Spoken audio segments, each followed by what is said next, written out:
기간임을 예정하고 있었다고 보기에도 충분하다는 것이 이 법원의 판단입니다.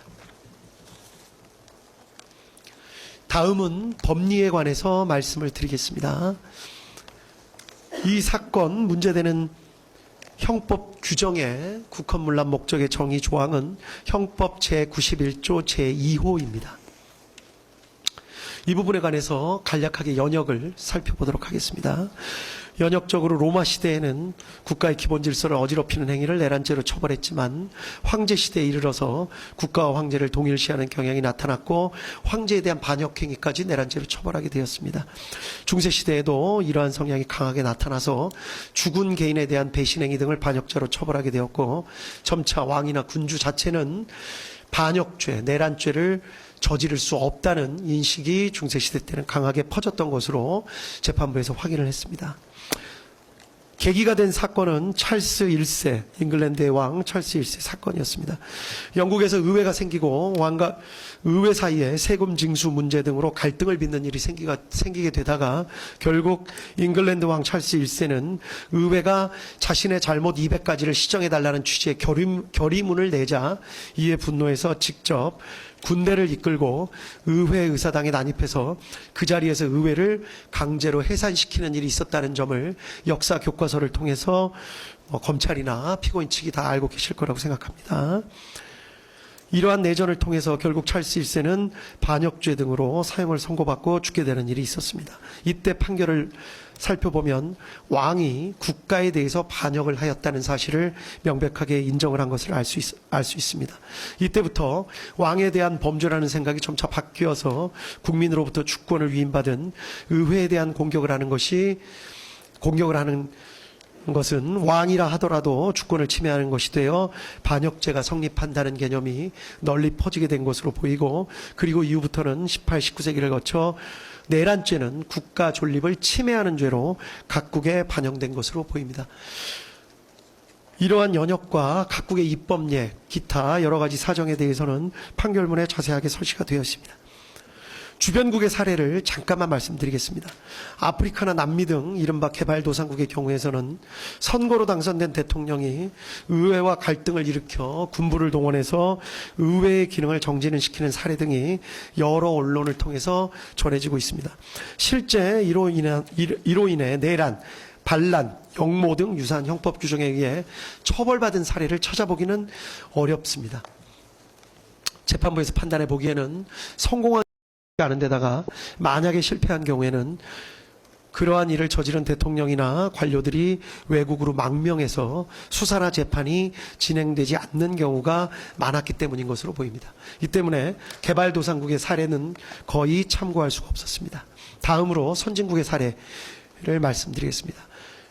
이상하게도 선진국의 경우에는 대통령이 의회와 갈등을 일으켜 군부를 동원해서 의회의 기능을 정지시키는 사례 등을 찾아보기가 마찬가지로 어려웠습니다. 그런데 이러한 일이 있는 이유는 조금 다른 것 같습니다. 자세한 내용을 살펴보면 선진국에서는 이러한 정도의 갈등까지 가지 않도록 제도적으로 설계를 치밀하고 꼼꼼하게 해놓는 경우가 많기 때문인 것으로 판단했습니다.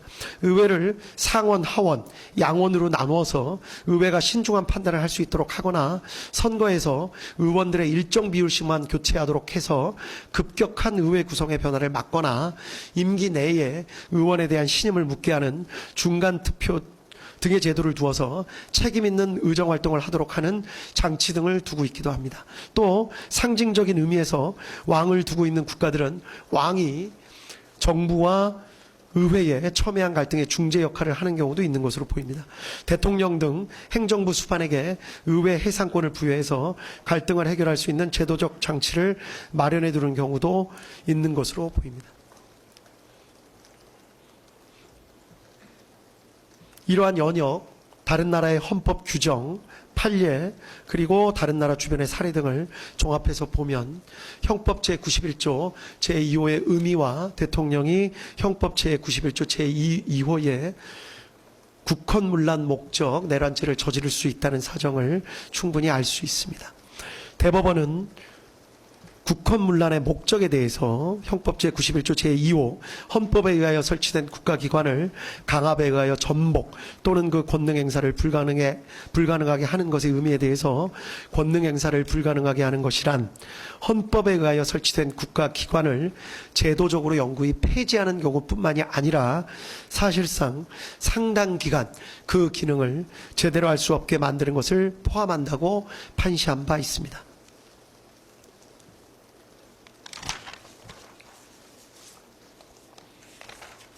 따라서 형법 제91조 제2호가 적용되는 이른바 국헌문란 목적 내란죄는 대통령도 저지를 수가 있습니다. 대표적인 사례가 대통령이 군을 동원해 강제로 의회를 점령하거나 의원들을 체포하는 등의 행위를 하는 것은 결국 국회의 활동을 저지하거나 마비시켜 국회가 사실상 상당 기간 그 기능을 제대로 할 수 없게 만들려는 목적, 즉 국회의 권능을 침해하려는 국헌문란의 목적을 가지고 군을 동원해 폭동을 일으키는 것에 해당한다고 할 수 있기 때문입니다.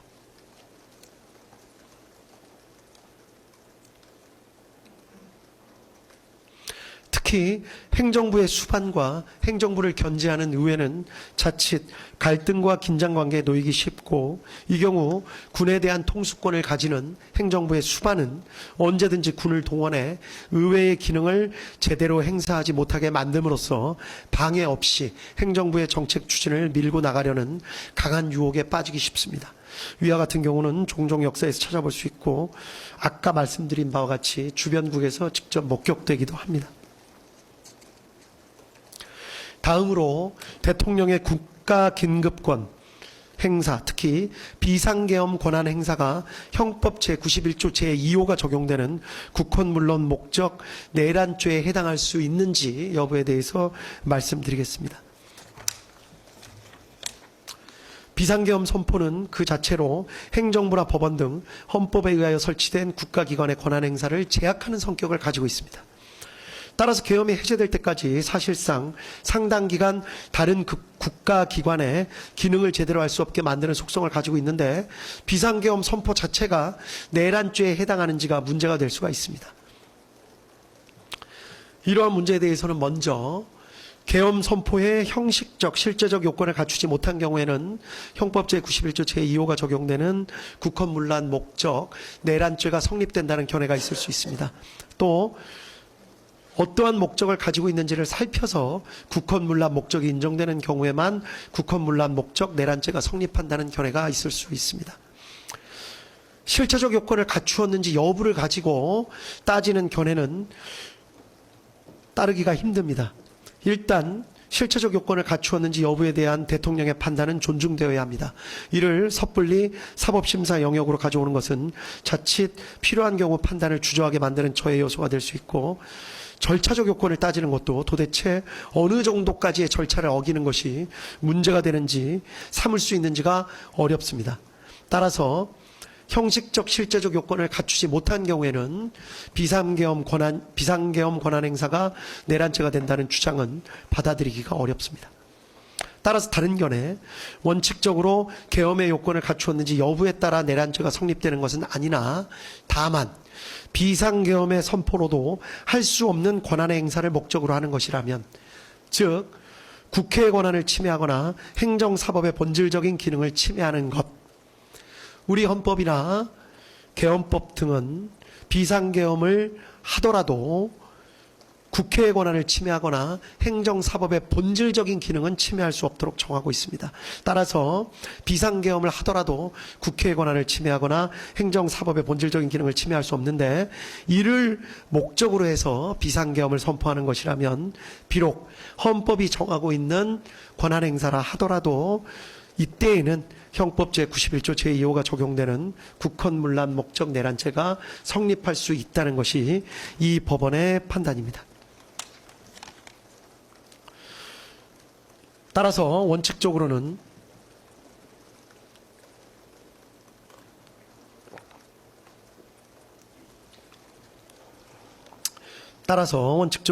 대통령의 비상계엄 선포 자체는 내란죄에 해당할 수 없습니다. 사법심사의 대상이 된다고 보기도 어렵습니다. 다만 그 내용을 살펴서 비상계엄의 선포로도 할 수 없는 권한의 행사, 그것이 헌법이 설치한 기관의 기능을 상당 기간 저지하거나 마비시키려는 목적으로 하는 것이라면 결국 이는 헌법이 정한 권한행사라는 명목을 내세워서 실제로는 이를 통해 할 수 없는 실력 행사를 하려는 것에 다름 아니기 때문에 형법 제91조 제2호가 적용되는 국헌문란 목적 내란죄가 성립할 수 있다는 것이 이 법원의 판단입니다. 한편 이와 관련해서 죄송합니다. 한편 이와 관련해서 피고인 윤석열 및 그 변호인은 이러한 주장을 하고 있습니다. 이 사건 비상계엄 선포 등에 이르게 된 목적은 사사건건 무리한 탄핵과 예산 삭감 등 정부의 발목을 잡아 반국가 세력이나 다름없게 되어버린 국회에 대한 국가 위기 상황을 타개하고 자유민주주의 체제를 수호하기 위한 것이었기 때문에 그러한 목적 하에 이루어진 이 사건 비상계엄은 국헌문란 목적 내란죄가 될 수 없다고 주장합니다. 그러나 이 법원의 판단으로는 이는 어떤 일을 행한 동기나 이유, 명분과 그 목적을 혼동하여 하는 주장으로 보입니다. 국가 위기 상황이라고 판단하고 이를 바로잡고 싶어 했던 것은 그 정당성 여부에 관한 판단은 변론으로 하더라도 동기나 이유, 명분에 불과할 뿐이지 이를 군을 국회에 보내는 등의 목적이라고 볼 수는 없습니다.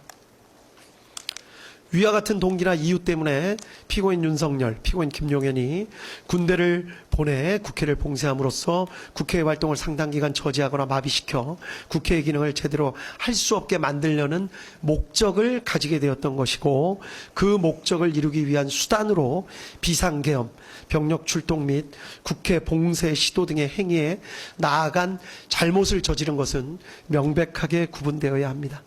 성경을 읽는다는 이유로 촛불을 훔칠 수는 없습니다. 다음으로 공범의 성립 기준입니다. 비상계엄 권한행사가 형법 제91조 제2호가 적용되는 국헌문란 목적 내란죄에 해당하는 경우 어떤 경우에 공범이 성립될 수 있는지, 이때의 공범은 구속 요건에 맞추어 집합범으로서의 내란범이 성립되는지를 말씀드리는 것입니다. 이 법원의 판단을 먼저 말씀드리면 폭동에 관여한 사실만 인정되어서는 안 되고 국헌문란의 목적에 대해서 인식, 공유한 사실까지 인정되어야만 공범, 즉 집합범으로서의 내란범이 되고 그러한 집합범으로서의 내란범이 성립되어야만 이후 그 역할에 따라 내란 우두머리, 내란 중요 임무 종사 등으로 나누어 처벌할 수 있다는 것이 이 법원의 판단입니다. 이유는 다음과 같습니다. 내란죄는 집합범으로서 일정 규모 이상의 다수가 결합하여 함께 저지르는 범죄입니다. 대통령의 국헌문란 목적 내란죄에 있어서 폭동에 관여하였다고 하더라도 그것만으로는 집합범으로서의 내란죄를 저질렀다고 섣불리 인정할 수는 없습니다. 특히 내란죄의 폭동은 최광의의 폭행 협박을 의미하는 것이어서 일체의 유형력 행사가 다 포함되는 것인데 비상계엄의 선포, 이 경우에 비상계엄의 선포 자체도 어느 정도 유형력의 행사로 볼 여지가 많기 때문에 그러한 행위에 일부 관여했다고 해서 이를 바로 집합범으로서의 내란죄에 해당한다고 포섭하는 것은 죄형 법정주의 원칙에 반하고 여건에 맞지 않습니다. 결국 집합범으로서의 내란죄가 성립하기 위해서는 폭동행위에 관여한 자라 하더라도 국헌문란의 목적을 인식, 공유하면서 폭동행위에 관여하였어야 하고 만약에 이러한 국헌문란 목적의 인식, 공유가 인정되지 않는다면 어떠한 유형력 행사에 관여하였다고 해서 그 사람에 대해서 바로 내란죄가 성립한다고 볼 수는 없고 다만 관여한 해당 행위 자체에 대한 별개의 형법상 구속 요건을 따져 보아서 그에 대한 죄책만 부담한다고 보아야 할 것입니다. 국헌문란 목적의 인식 공유는 미필적인 것으로 족합니다. 처음부터 계획을 같이 세우면서 인식 공유할 수도 있지만 사후에 폭동행위에 가담하는 과정에서 그러한 목적을 인식 공유하는 것도 가능하다고 할 것이고 암묵적인 의사소통으로도 가능하다고 할 것입니다. 그리고 이러한 국헌문란의 목적을 인식 공유하면서 폭동에 관여한 사람들만을 내란죄가 인정하는 집합범으로서 인정하고 그 사람들을 그 내부에서의 역할에 따라 우두머리, 중요 임무 종사 등으로 구분하여 처벌해야 할 것입니다. 이 사건 폭동이 한 지방의 평온을 해할 정도의 위력이 있었는지 여부에 대해서 말씀드리겠습니다. 이 법원은 이 사건 비상계엄 선포, 포고령의 공고, 국회 봉쇄행위, 국회의원 및 정치인 등 체포조 편성 및 운영, 중앙선관위 등 점거, 서버 반출 및 직원 등 체포 시도 등은 모두 다 합쳐서 그 자체로 폭동행위에 해당한다고 보이고, 이러한 폭동행위는 대한민국 전역, 그렇지 않더라도 국회와 선관위 등이 위치한 서울과 수도권 등의 평온을 해야 할 정도의 위력이 있었다고 봄이 상당하다고 판단했습니다. 이 부분 이유는 판결문에 자세히 설치되어 있기 때문에 해당 부분을 참조하시면 될 것 같습니다. 결론적으로 다시 한번 강조하건대 이 사건의 핵심은 군을 국회로 보낸 것입니다. 이제 구체적인 죄책 여부에 대해서 말씀을 드리겠습니다. 먼저 피고인 윤석열, 피고인 김용현의 경우를 같이 말씀드리겠습니다. 앞서 말씀드린 바로 추정할 수 있듯이 피고인들의 경우에는 형법 제91조 제2호의 국헌문란의 목적이 인정됩니다. 군을 보내 국회를 봉쇄하고 주요 정치인들을 체포하는 등의 방법으로 국회 활동을 저지하거나 마비시켜 국회가 사실상 상당 기간 기능을 제대로 할 수 없게 만들려는 목적을 내심으로 가지고 있었음을 부정하기는 어렵다고 보입니다. 군대를 보내서 폭동을 일으킨 사실도 인정됩니다. 폭동이란 최광의의 폭행이나 협박입니다. 여러 가지 사정들 간략하게 말씀드리자면 군이 무장을 해서 국회로 출동하는 자체, 헬기 등을 타거나 담을 넘어서 국회로 진입하는 자체, 또 그 안에 있는 관리자 등과 몸싸움을 하는 자체, 심지어 체포를 위해서 장구를 갖추고 다수가 차량을 이용해서 국회로 출동하는 행위 자체 등 대부분의 행위가 모두 폭동에 포섭이 된다는 것이 이 법원의 판단입니다. 아울러 피고인 윤석열, 피고인 김용현의 경우에 일일이 개별적으로 관여하지 않은 폭동도 있었던 것으로 보이는 사정이 있습니다. 그렇지만 폭동행위에 관한 대법원 판례는 일일이 개별적으로 관여하지 않은 부분이 있다고 하더라도 그 관여하지 않은 부분에 대해서도 내란죄로서의 책임은 모두 부담한다는 것입니다. 따라서 개별적으로 관여하지 않은 행위가 이 부분에 있어서 다소 억울하다는 사정이 있을 수는 있지만 전체에 대한 내란죄로서의 책임을 진다는 것이 이 법원의 판단입니다. 피고인 윤석열, 피고인 김용현에게는 집합범으로서의 내란죄가 성립합니다. 그리고 맡은 역할에 따라서 피고인 윤석열은 내란 우두머리죄, 피고인 김용현은 내란 중요 임무 종사죄가 성립합니다. 다음 피고인 조지호, 피고인 김봉식에 대해서 살펴봅니다. 피고인 조지호, 피고인 김봉식은 비상계엄 선포 전 피고인 윤석열 등으로부터 비상계엄을 선포해 군을 국회에 투입할 예정이라는 사실을 직접 통보받았고 이에 대해서 경찰의 질서 유지를 부탁한다는 지시까지도 받았습니다. 게다가 피고인 조지호는 여인영으로부터 별도로 군이 주요 정치인들을 체포하려 한다는 사정까지 들어서 알고 있었습니다. 피고인 조지호, 피고인 김봉식은 비상계엄 선포 전부터 기동대 배치를 준비했고 비상계엄이 선포된 지 얼마 지나지 않아서 바로 국회 외부에서 내부로의 출입을 전면 차단했다가 잠시 이를 해제한 후 다시 포고령 공고 이후 전면 차단을 실행하였습니다. 질서 유지 차원이라고 주장하기는 하지만 주된 목적은 군이 투입되는 사정을 미리 알고 있으면서 군의 출입은 허용하였고 정작 국회의원 등 주요 관계자들의 출입을 제한한 점에 비추어 보더라도 그 목적을 추정할 수 있습니다.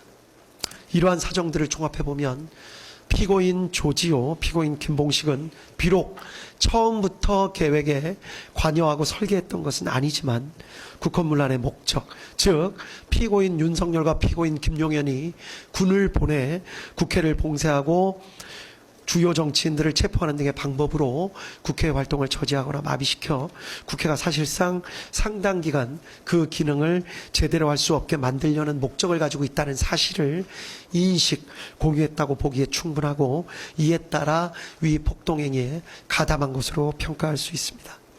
따라서 이들에게는 집합범으로서의 내란죄가 성립한다는 것이 이 법원의 판단입니다. 그리고 그 역할에 따라 각 내란 중요 임무 종사죄가 성립합니다. 다음으로 피고인 노상원에 대해서 살펴보도록 하겠습니다. 피고인 노상원의 경우 이 사건 비상계엄으로 비상계엄 선포로 인한 비상계엄 상황이 적어도 일정 기간 지속될 것으로 예상 전제하였다는 사정을 알 수 있습니다. 그러한 사정하에서 본인의 계엄 사무 수행을 준비했고, 특히 애초에 계획했던 것과 달리 국회가 신속히 비상계엄에 대한 계엄 해제 요구안을 가결하자 피고인 김용현과 전화통화를 하면서 대책을 논의했던 사정까지도 엿보입니다.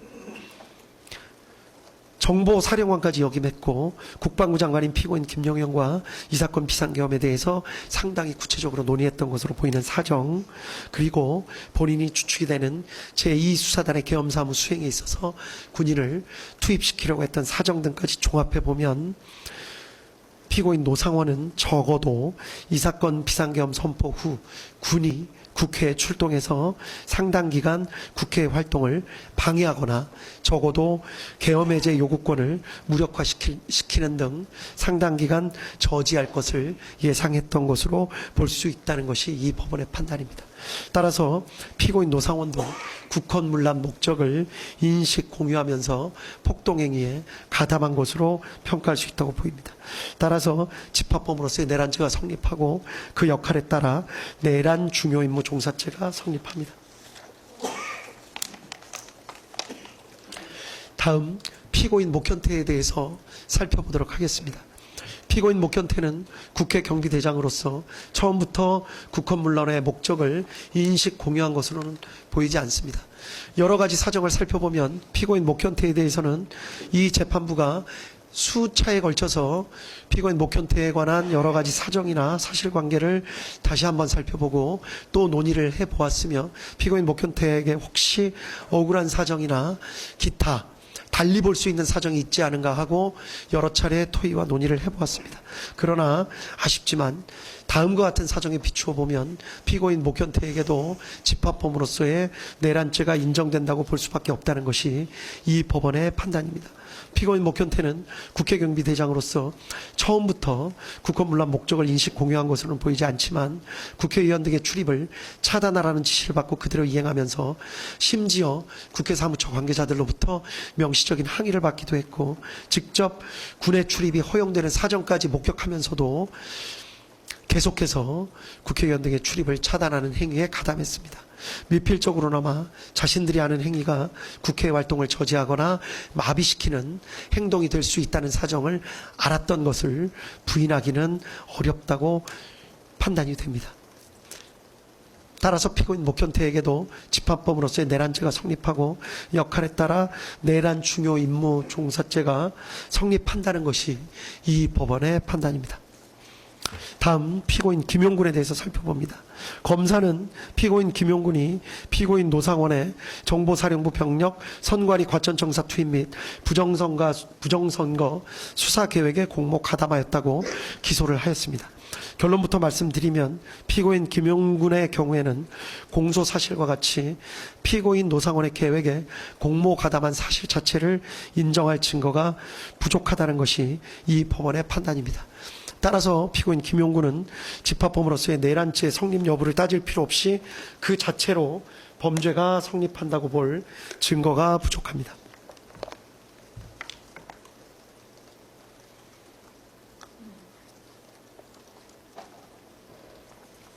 이유는 간략하게 말씀드리면 다음과 같습니다. 피고인 김용군이 2024년 10월에서 11월경 군사경찰 추천 명단을 피고인 노상원에게 제공한 사실, 그리고 실제 그 명단이 반영된 수사단 구성계획이 작성된 사실, 12월 3일 롯데리아에서 직접 피고인 노상원 구삼의 방종환과 함께 만났던 사실, 그 가운데 비상계엄 선포 예정 사실을 직접 들어서 알고 있던 사실 등을 보면 공소사실과 같은 사실이 진실일 수 있지 않을까 하는 강한 의심이 드는 것은 사실입니다. 그렇지만 피고인 김용군은 이 부분 공소사실 자체를 강력하게